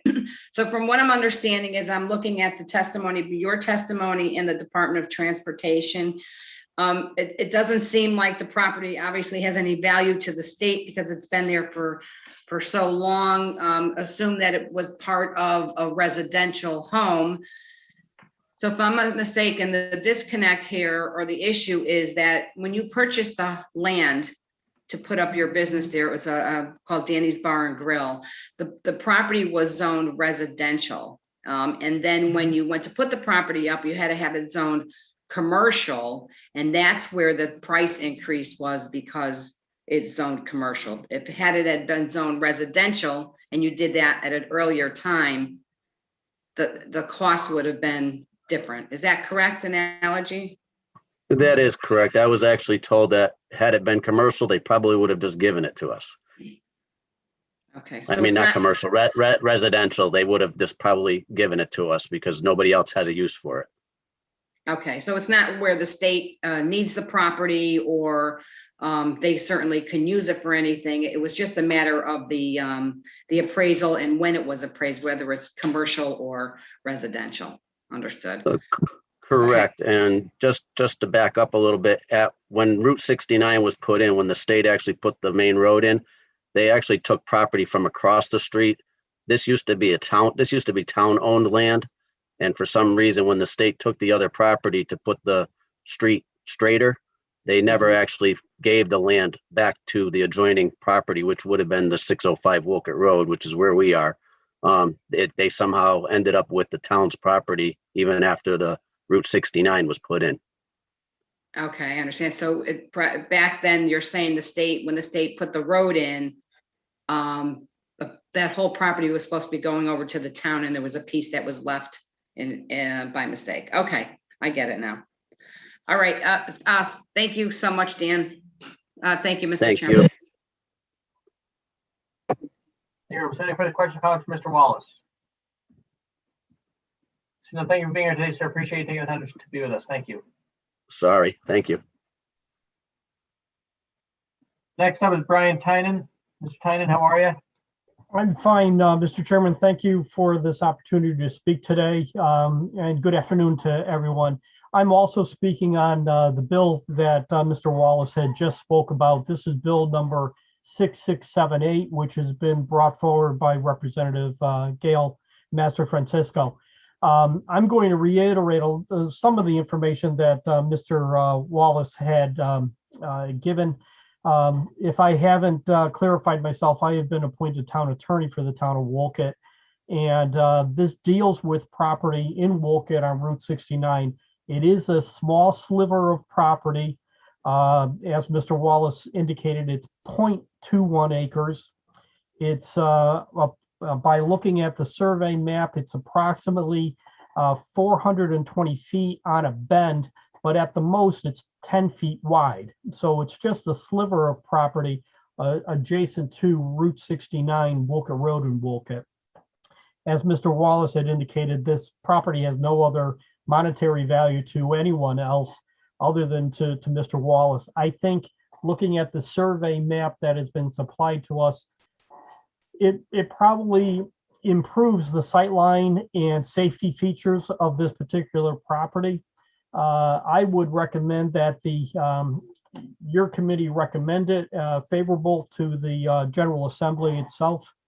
I believe the original plan was to have the property conveyed from the state of Connecticut through the DOT to the town of Wolcott, at which point the town of Wolcott would in turn convey title to the property to Mr. Wallace individually. I have brought this up to the town council in Wolcott for preliminary discussions. They are in favor of it. I think this makes perfect sense all the way around, and I would again ask for a favorable report. Thank you, sir, for your testimony. Any question or comment for the planet? So, Representative Francesco, your hand is raised. The floor is yours. Thank you, Mr. Chairman. I couldn't find my raise hand button. It moved on me, so I apologize for giving the wave. Thank you. Attorney Tynan, it's always wonderful to see you. Thank you for all you do for our wonderful, great town. I wonder if you could just clarify for me something, and I don't know if you know the answer. When this property was brought over to the town, given to the town of Wolcott back when they put the road in, was that little piece left out? Would you know? Well, my understanding that this property is owned by the state, and that's why it's being conveyed from the state DOT. I have not done a title search. This probably goes back to the 1920s. Looking at some of the deeds, there was an Ian McLeod who owned adjacent property. That name is very familiar with title searchers searching title in Wolcott, in that there's she owned a great deal of property in that area. I think this is owned by the state, and that's why the state at this point is conveying it either to the town or directly to Mr. Wallace. Okay, I was just wondering back then if we knew that that piece was left out, because it seemed like all the other property around it was given to the town except that one little piece, and I just couldn't understand why. Representative, I am old, but I'm not that old. I don't have firsthand knowledge of what happened back in 1920, unfortunately. Okay, I'm certain you do not, and none of us do, but I was just curious if there was any recording of that. But okay, well, thank you so much, Attorney Tynan. It's always nice to see you. Thank you very much. Thank you, everyone. Can I ask a quick question, Attorney Tynan? Yes, sir. In your testimony, you submitted the possibility of the state committing this property to the town. Is that correct? Yes, that was the original preliminary discussions, that the state would convey it to the town, and the town in turn would convey it to Mr. Wallace, the abutting property owner. Looking at your bill number 6678, it says it's proposed that the property go directly to Mr. Wallace, and that's fine with me. Just cuts out the town as a middleman. So however way the DOT and this committee wants to handle it is fine with me. Would you be able to let us, would the town be in agreement with it going to the town instead of going directly to Mr. Wallace? Do you know? Can you repeat that? I'm sorry. Sure. Would the town be in agreement with the property going from the state to the town as opposed to going directly to Mr. Wallace? Would the town of Wolcott be agreeable with that process? Yes, the town would be amenable to either resolution. Okay. Either avenue. Okay. Has the town done an appraisal yet, do you know, sir? The town has not. I have seen some appraisals done by Mr. Wallace and perhaps by the state. And I believe the figure quoted by Mr. Wallace is accurate at the sum of $6,000. Okay, thank you very much. Any further questions or comments, Mr. Tynan? Thank you for being here today, sir. Appreciate your time. Have a nice weekend. Thank you. Bye now. Up next, I have Sean Kimball from the town of Cheshire. Mr. Kimball, how are you? I'm doing good. Can you hear me okay? Yes, sir. Please proceed. Good to see you. Wonderful. Good afternoon, and thank you to the committee chairs, Senator Flexer, Representative Fox, ranking members, Senator Sampson, and Representative Mastro Francesco, and the distinguished members of the Government Administration and Elections Committee. Thank you for allowing me to testify today. My name is Sean Kimball. I'm the town manager for Cheshire. I'm speaking today in support of Senate Bill 1117, which seeks to have the Commissioner of Corrections convey to the town of Cheshire a 3.26 acre parcel of land that has been and will continue to be used as a depot for the Cheshire Public Schools bus fleet. The history of this property is that it has been used as the school bus depot for the Cheshire Public Schools since 1982. The property has been leased from the state of Connecticut for consecutive 5-year terms at a cost of $1 per term. Current lease period began on April 1st, 2019 and runs through March 31st, 2024. So there are just under 3 years remaining on the current lease period. The town of Cheshire has been a very responsible lessee of the state for many years now. We appreciate the opportunity we have had to make good use of this property to serve the 4,200 students of Cheshire Public Schools. This is exemplified by the fact that neither the State Department of Corrections nor the Department of Administrative Services have encountered any issues with this property to the best of our knowledge. Also, we have been making improvements to the property over the years, and we have obtained approvals as required under the current lease terms of the state. Most recently in 2019, we sought and received approval through the Departments of Corrections and Administrative Services to upgrade the septic system and replace the existing bus depot dispatch offices with a brand new building. Those upgrades were successfully completed in 2020. In February 2021, we sought and received approval to make additional improvements to include an expanded paved area of the lot to allow for a second entrance exit to the depot to improve street traffic flow, as well as replacing fencing and adding additional LED lighting, which will further enhance the overall aesthetics of the property. Those improvements are expected to be completed in the next year. So the point is, we have been and we are doing our part to make good use of the property, make it as attractive as possible. By conveying this property to the town, nothing would fundamentally change. But it would eliminate the administrative responsibilities on both parties to renew the lease and seek and obtain approval for property improvements. While the state has been very responsive to the town's requests in the past, it would just make it easier for all parties. So in conclusion, if the property were to be conveyed to the town of Cheshire as requested, we would commit that we will continue to use it as a school bus depot. We would endeavor to continue to do a good job of maintaining and improving the property as needed, and of course, be a good neighbor to the state's remaining adjoining property at the present location. Thank you for your consideration of this request. Thank you, Mr. Kimball. Any questions or comments? Mr. Kimball, has DOC submitted testimony as this? Is DOC supportive of this? Do you know? You know, I don't know. I haven't seen any submitted testimony, but I could certainly verify that. And how long has the town of Cheshire been using the property? How long have they been using the property? 1982 is what I'm told. So I think just about 38, 39 years. And the use, size, and shape of the property has been consistent throughout that time? That's my understanding. I think it's always been that roughly 3.2 acres. But the use has always been the bus depot? Oh, I'm sorry. The use has always been the bus depot. That's correct. Yep. And is the town intention to maintain that use? It is, absolutely. Okay. Any further questions, comments, Mr. Kimball?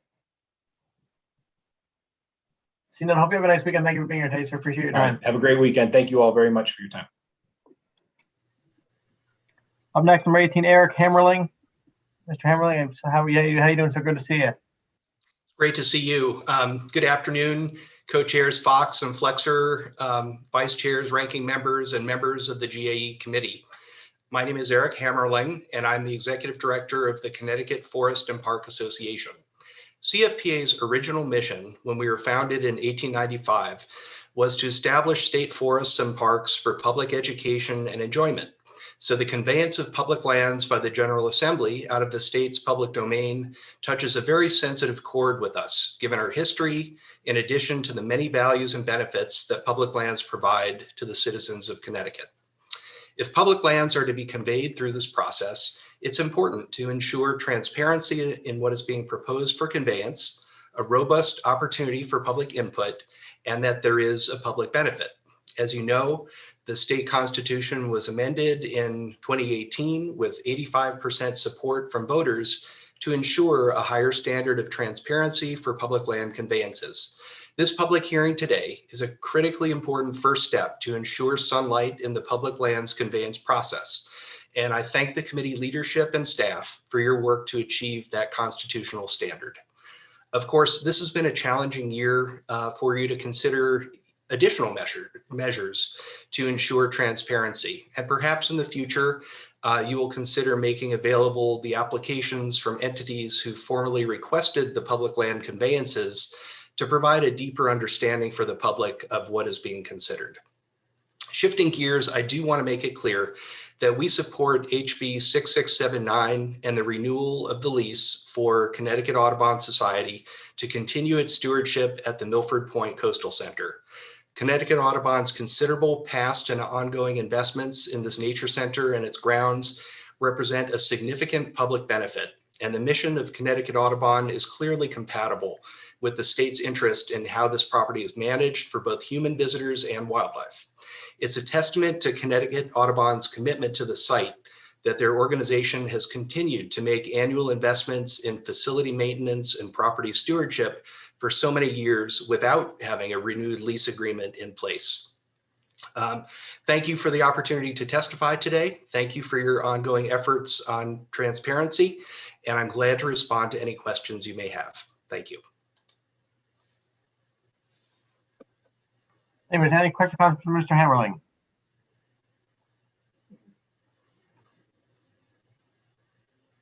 Seeing none, thank you for being here today, sir. Appreciate your testimony. Thank you. Hope you have a nice weekend. Thank you. Thank you. You too.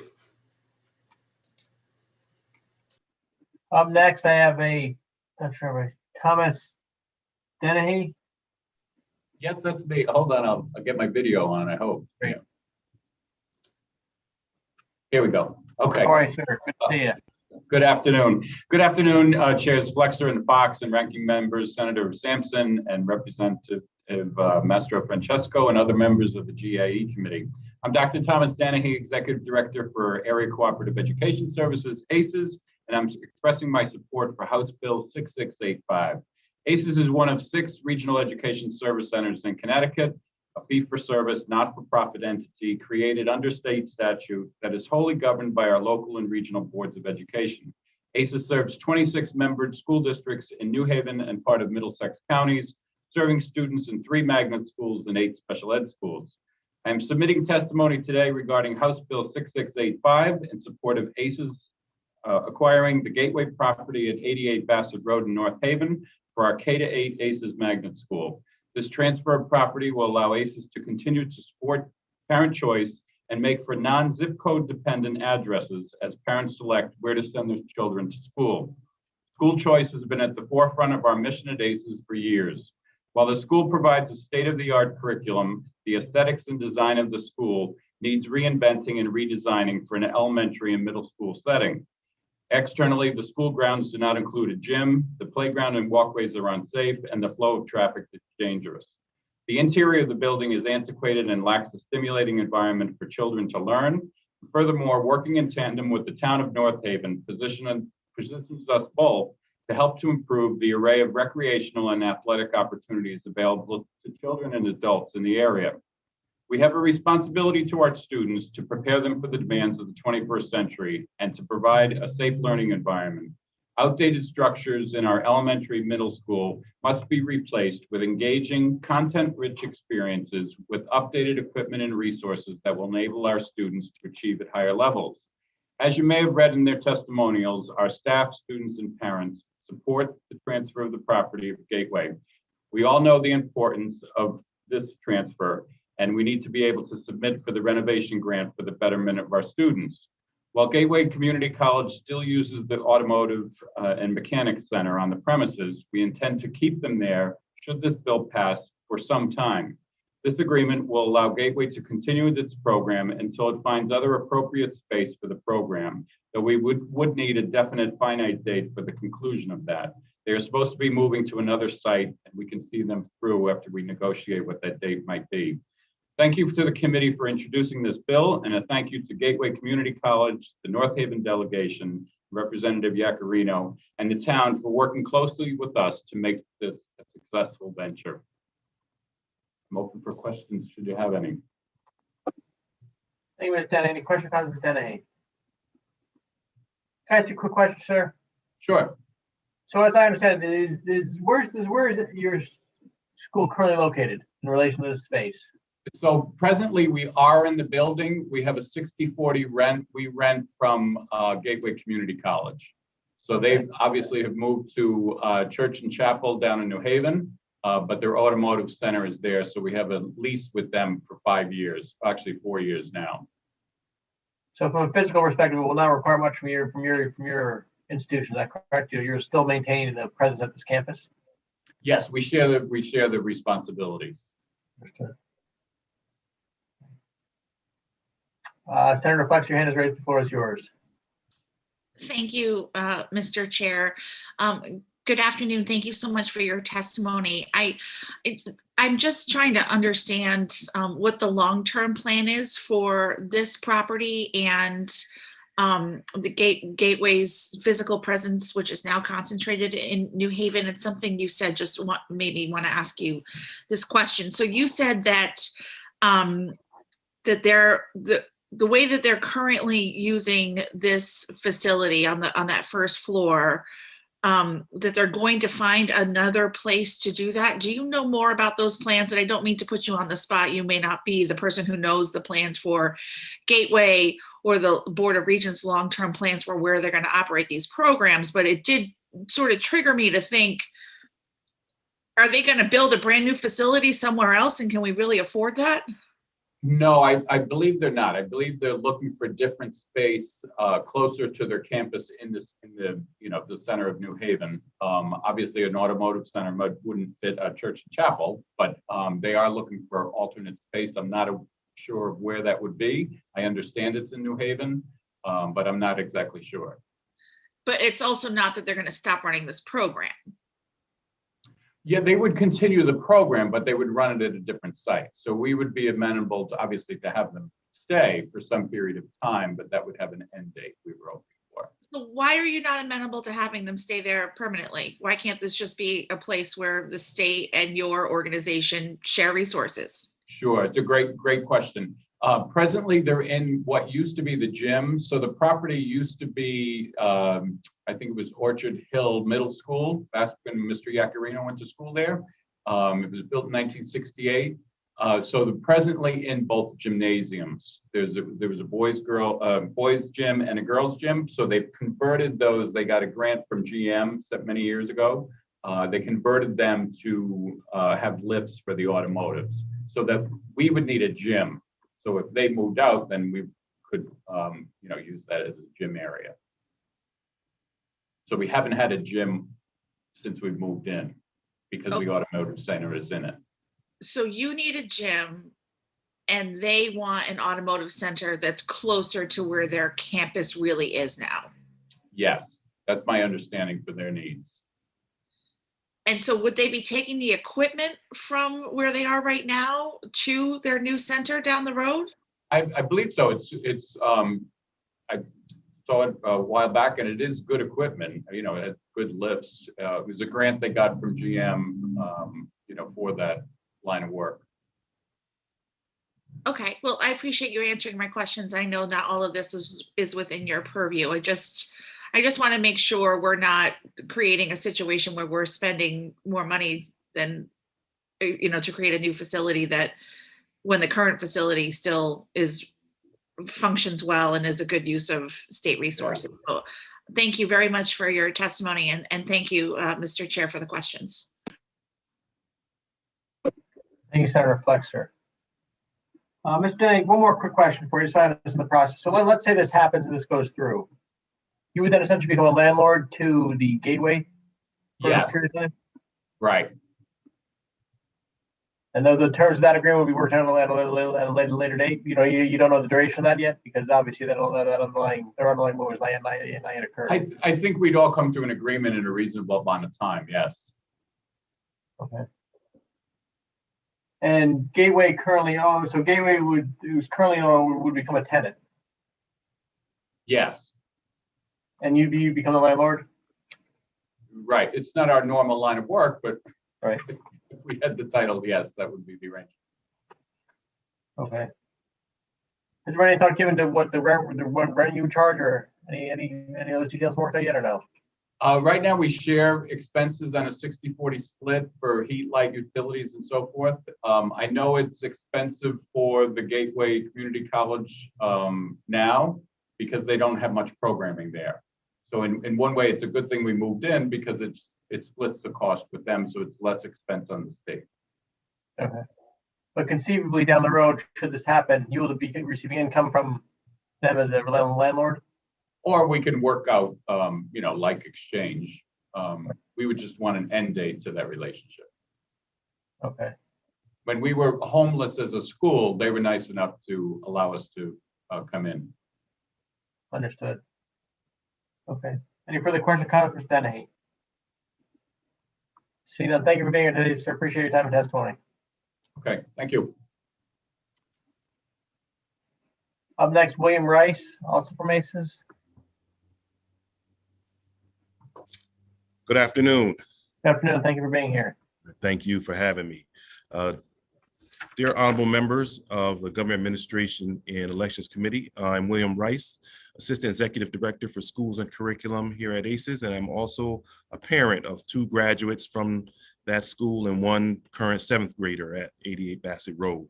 I'm testifying today on House Bill 6685 to support ACES acquiring the Gateway property at 88 Bassett Road for our ACES K-8 magnet school. This property transfer will allow ACES to continue to offer quality programming to all students and families we serve. The school was recently moved to 88 Bassett Road after spending 20 years in a building built to suit our programming themes.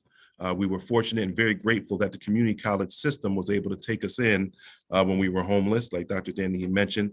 But once again, we seek to have a building suited for our programming needs and our themes. If the committee supports the conveyance, the site and facility upgrades will allow ACES to have a state-of-the-art facility to match the innovative programming that the students deserve. Again, if you have read many of the testimonials from our parents and families, and you heard from one of the parents earlier, this acquisition will also allow us to submit our renovation grant application in hopes of expediting the transformation of the facility into one that is fully ADA compliant, up to code, and compliant with all the HVAC standards designed to support safe and healthy school environments for the students in the communities that we engage with. Thank you for the committee for introducing this bill, and thank you, Gateway Community College, the North Haven delegation, and the town for working with us over the past couple of years to make our time there, our current time there, successful. Thank you, Mr. Rice. Any questions, comments for Mr. Rice? Mr. Rice, how many students are currently at the property? How many students are there? Currently, we have 500 students at the property. And would the hope be, let's say this occurs and you transfer the property to increase that number? Yeah, our projection is to have 800 students at the property from pre-K to 8. Any anticipated time frame when ideally when that would occur? If you're looking at if we are able to submit the application, this year by June 30th, construction wouldn't begin until sometime in 22. And with a phased construction with students on site, overall construction time is approximated over 4 to 5 years. How was the school held up during the pandemic? Okay, I hope.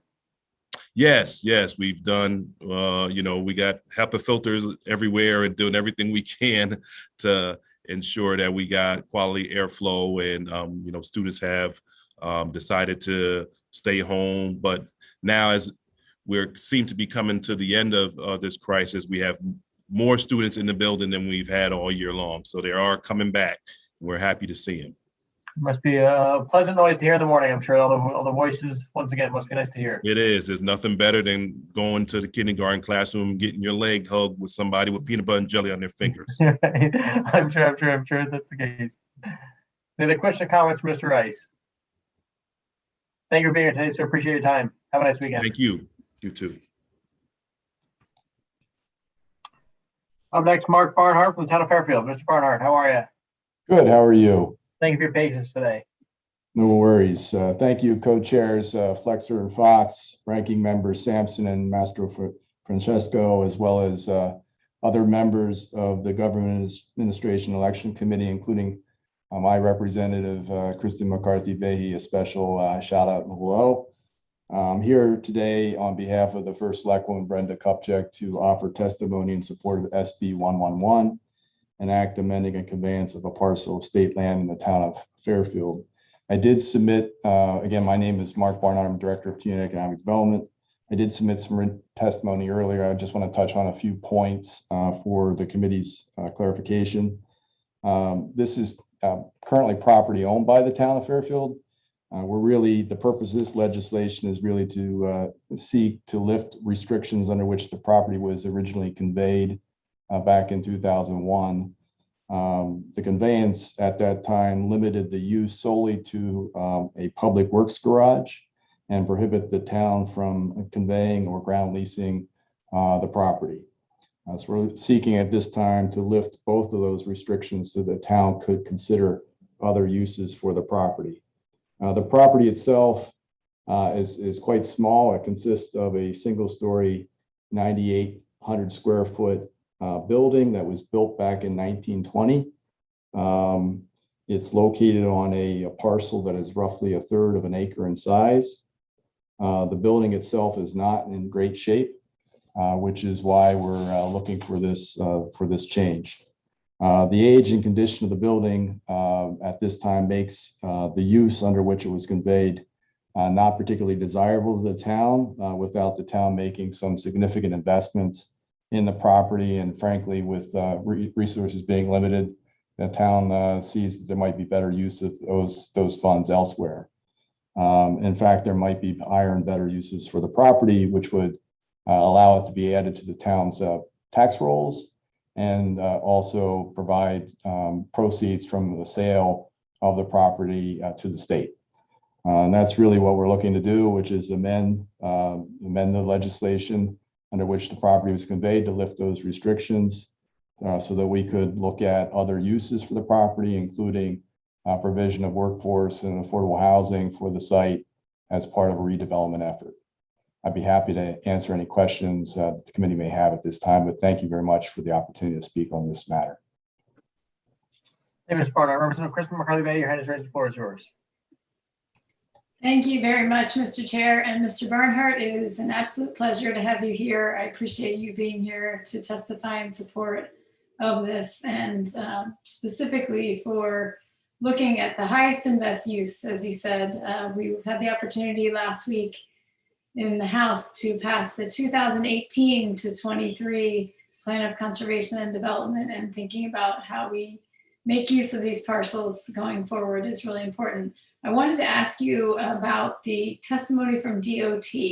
I'm wondering if you had a chance to see that testimony, and if so, what your thought is as to the change in the language, which would be a cost equal to the administrative costs versus what DOT is proposing as a cost equal to fair market value of the property. I haven't had a chance to review the testimony. I did speak with Deputy Commissioner Garrett Euclid before we made this proposal to the state. And I think we were in agreement insofar as the state nor the town had any use for the facility as a garage facility. And that I completely understand the state's position. Were the municipal use of the property to cease, the state would be looking for some compensation beyond what the town paid back in 2001.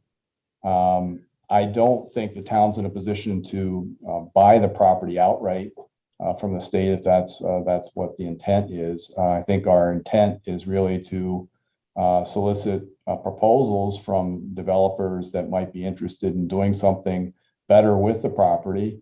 And of course, as part of that process, we would go through our own appraisal of the value of the property, the asset.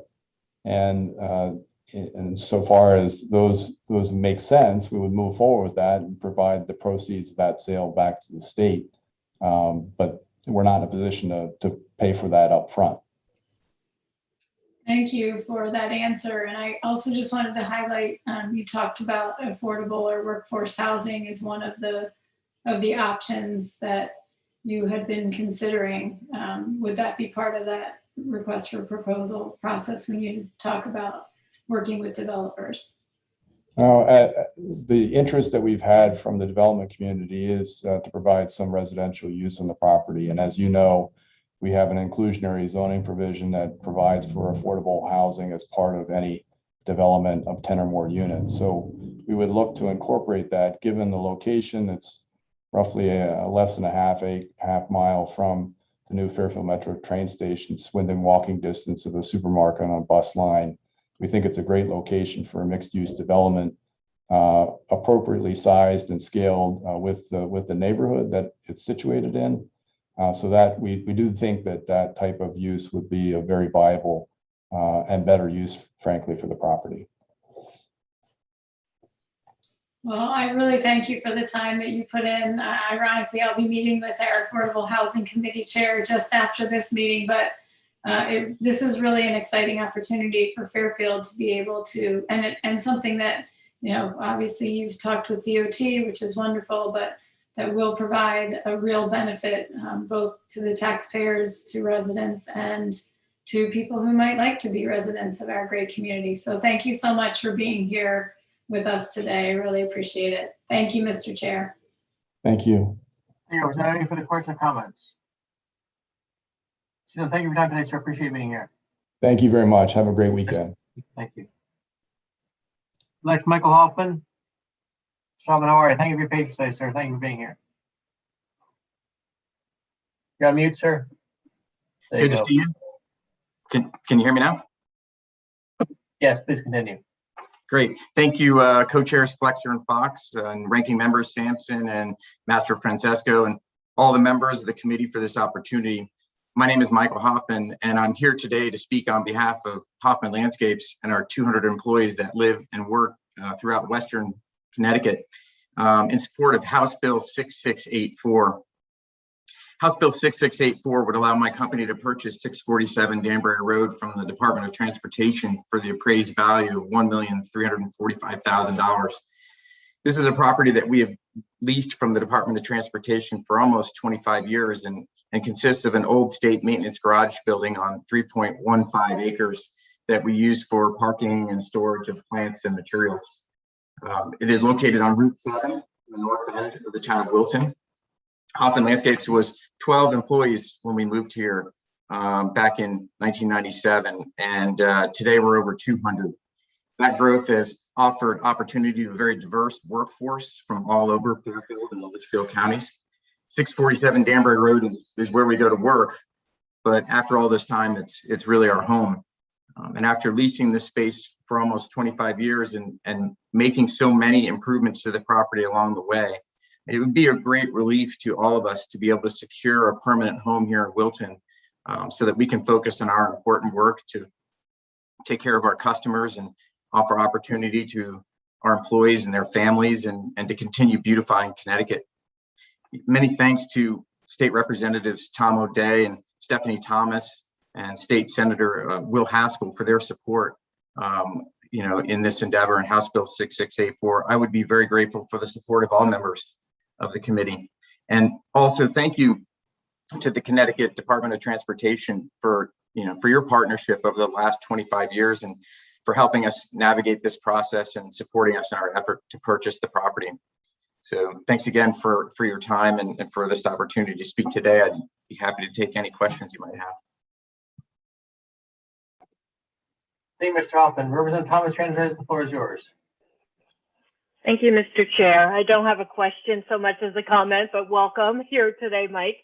And really, at a time when so many businesses have been forced to close and lay off employees, I just want to applaud your resilience for making it through this past year, but also to be still thinking about growth and making long-term investments in our community. So thank you for that.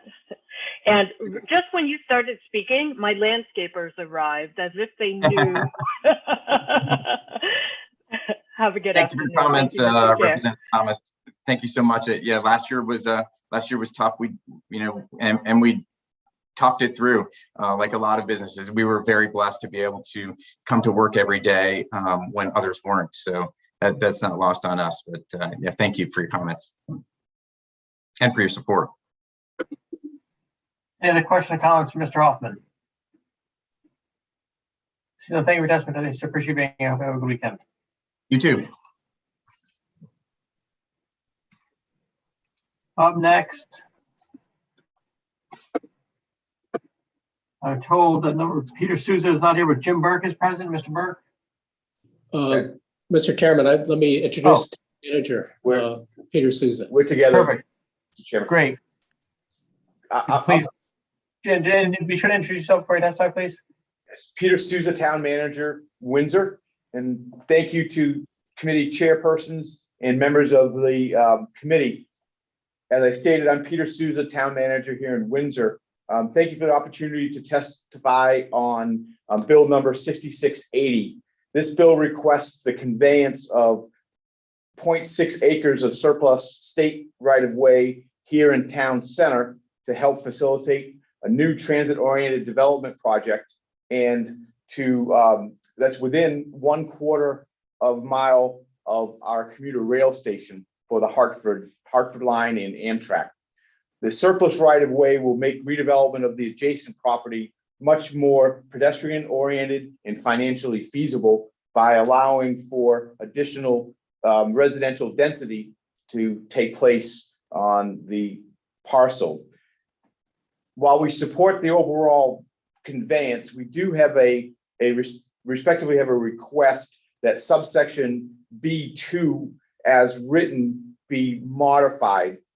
As written, it does not allow the area to be ultimately transferred to the abutting property owner to facilitate a feasible redevelopment project. And so we respectfully request that subsection B2 be modified to allow that transfer as this project moves forward. And so that concludes my comments. And if you'd like, Mr. Chairman, we could allow Mr. Burke to speak a little bit more to that requested modification, and then we could answer questions together if that's efficient. Of course, that'd be great. Thank you. Please proceed, sir. Good afternoon. I'm Jim Burke, Economic Development Director for the town of Windsor. The concern we have about transferring the property, we believe can be handled if the reverter provision in subsection B is removed. A precedent for this is that the state released property to the town of Windsor under Special Act number 0319 in 2003 without any reverter provision at all. If a reverter is included, a workable alternative would be to remove the language restricting the transfer of the property by the town and to replace it with subsection language similar to the following. The town of Windsor shall use said parcel of land for economic development and transit-oriented development purposes.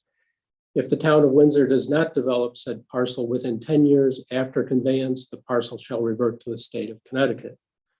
This change is consistent with language used in other transfer bills, and in fact, in House Bills, proposed House Bill 6681 for the conveyance of land in the city of Hartford. So we'd like your consideration of this. It makes it possible to have this economic development if we can transfer the property. Thank you, sir. If you guys have any questions, comments, Mr. Souza, Mr. Burke. You could have very Senator Flex, you have a question hands raised. Yes, Mr. Chair, but if you have a question that's actually relevant to the bill, please go ahead. No, please proceed. Okay, thank you. Thank you, Mr. Chair. Thank you very much, both of you, for your testimony. And Mr. Chair, if you don't mind, I'm asking for an indulgence here. I just wanted to ask a question. This committee has been looking at how we have meetings moving forward, that having nothing to do with conveyance, but having to do with how municipal entities and how we as a body meet moving forward. And I just can't help but notice the way the two of you are able to testify next to each other. And I just wondered if you could share with the committee what technology you're using that we can see you and hear you both so clearly. We are simply using our the Zoom platform, and we are in the same setting, and so similar to how we've been running our public meetings, we are doing them in a hybrid fashion. All of our public meetings, town council and board and commission. So we just continued using the Zoom platform here in town hall. So there's a camera that's attached to your computer system that's above the two of you where you're sitting right now? Yes. And then the microphones are just in front of you on the table there? Yep, we just have a remote microphone disc on the table. And that microphone that we can all see has picked up your voices very clearly. Great, glad to hear that. Yeah, we heard both of you perfectly. So that's really, I might call on you guys again if you don't mind on that area, but I won't belabor this hearing about this other topic. So thank you very much for your testimony today, and thanks for answering my questions. Go ahead. Did you have something to add? I would just add that we're in our development room, and this town of Windsor uses this for meeting with developers either in present or on our Zoom screen, which we've been utilizing since COVID-19 happened. So it is one way that we have been able to continue our weekly meeting with developers and property owners throughout the pandemic. That's great. Thank you. And actually, you know what, that leads me to one other question. And you can see all of us very clearly. What you're clearly looking right at me on the screen that's in front of you. Yes, we have a very large screen that's been mounted in several of our conference rooms, which allows the whole gallery view to be observed by everyone. Okay, great. Thank you very, very much. I really appreciate you answering my questions. And again, thank you for the off-topic questions and allowing that, Mr. Chair. Thank you, Senator. Now you've got me intrigued now, Senator Flexer. So if I can ask one follow-up quickly to the two individuals. Who's controlling it from your end? Or is there another person in the room, or is another person off location, or are you two in control? Or Mr. Burke has become one of our in-house Zoom experts last 14 months. So I'm sorry to hear that, Mr. Burke. Just a desk, a wireless keyboard. Wireless keyboard and a mouse. Okay. And the computer, the display is connected to a network computer that's attached to the wall. Mm-hmm. So I just pull up my desktop from my office and access my email to set this up. Okay. Great. Thank you. Now, if I can just quickly get back to the underlying bill very quick that you've come to testify for. The parcel, can you tell me how big? You say 0.06 or 0.6? How big is the parcel that you're looking to get? 0.6 approximately. So it's a very small sliver. Very, very small sliver that is at the junction of two state highways, Route 75 and 159. And what's there now? Just vacant land? Right now, it's vacant land, landscaped and maintained by the town of Windsor for roughly 30 years now. Okay, so the town's been maintaining the property for the past 30 years? The town has? Yes, sir. Okay. Okay. Any further question or comments from Mr. Souza or Mr. Burke, either on this topic or any others that we wish to discuss? Seeing none, I thank you very much for your time today, sir. I will say I spoke with Representative Garibay about this. Has been very helpful in the discussions. We look forward to working with her and thank her for her assistance thus far as well. Thank you for your time. Thank you for the opportunity. Have a nice weekend. Take care.